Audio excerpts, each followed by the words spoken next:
ফেব্রুয়ারিতে নির্বাচন হবে। ফেব্রুয়ারিতে নির্বাচন হবে না।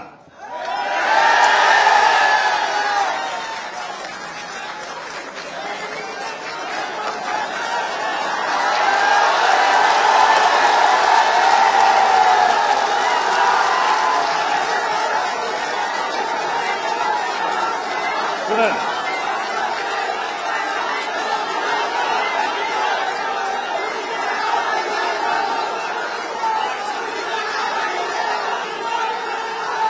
ফেব্রুয়ারিতে নির্বাচন হবে না, কারণ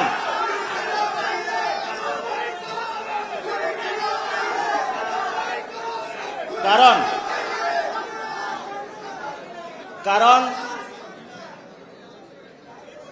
যদি ফেব্রুয়ারিতে নির্বাচন হয়, আমার যে ভাইয়েরা শহীদ হয়েছিল, রক্ত দিয়েছিল সংস্কারের জন্য, একটি নতুন সংবিধানের জন্য, তাহলে কবরে গিয়ে তার লাশটা ফেরত দিতে হবে এই সরকারকে। আমার যে ভাইয়ের হাতটা চলে গিয়েছিল, যদি সংস্কার কাজ শেষ না করে নির্বাচন হয়, তাহলে এই সরকারকে আমার ভাইয়ের হাতটা ফিরিয়ে দিতে হবে। যে মায়ের বুক খালি হয়েছিল, যদি সংস্কার ছাড়া, একটি নতুন সংবিধান ছাড়া বাংলাদেশে নির্বাচন হয়, তাহলে ওই মায়ের বুকের সন্তানকে ফেরত দিতে হবে। অনেক বাচ্চাকে দেখেছি এখনো বুকের দুধ পান করে, কিন্তু বাবা শহীদ হয়েছে। তাদের সাথে যখন কথা বলেছি, তাদের মুখের ভাষা পাইনি, শুধু চোখের ভাষা পেয়েছি। চোখের ভাষাটা ছিল অশ্রু। যে অশ্রুতে তারা বলেছিল, আমার বাচ্চা রয়ে গিয়েছে, আমার স্বামী চলে গিয়েছে, আমি বাংলাদেশ থেকে কিছু চাই না, কিন্তু আমি একটি সুন্দর ভবিষ্যতে বাংলাদেশ দেখতে চাই, যেখানে আমার এই বুকের যে সন্তান আছে, আর সন্তানকে কেউ খুন করবে না।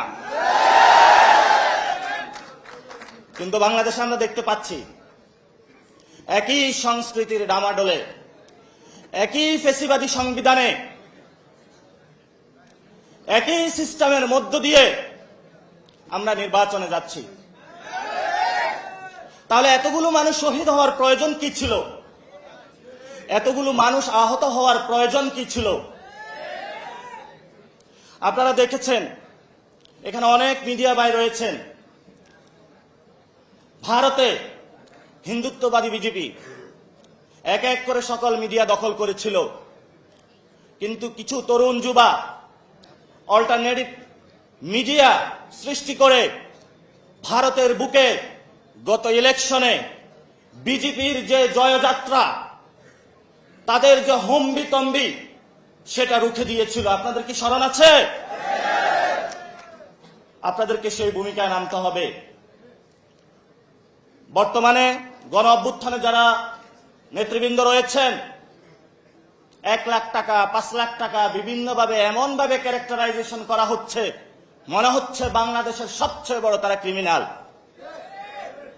এসব ফাইজলামি বন্ধ করতে হবে। গণ অভ্যুত্থানের পরে সকল মিডিয়া সম্পাদকের সাথে বসেছিলাম, তাদেরকে একটা কথা বলেছিলাম, যা কাম করেছেন ঘরের ভিতর থাকেন, যদি লজ্জা থাকে ঘরের ভিতর থেকে বের হবেন না।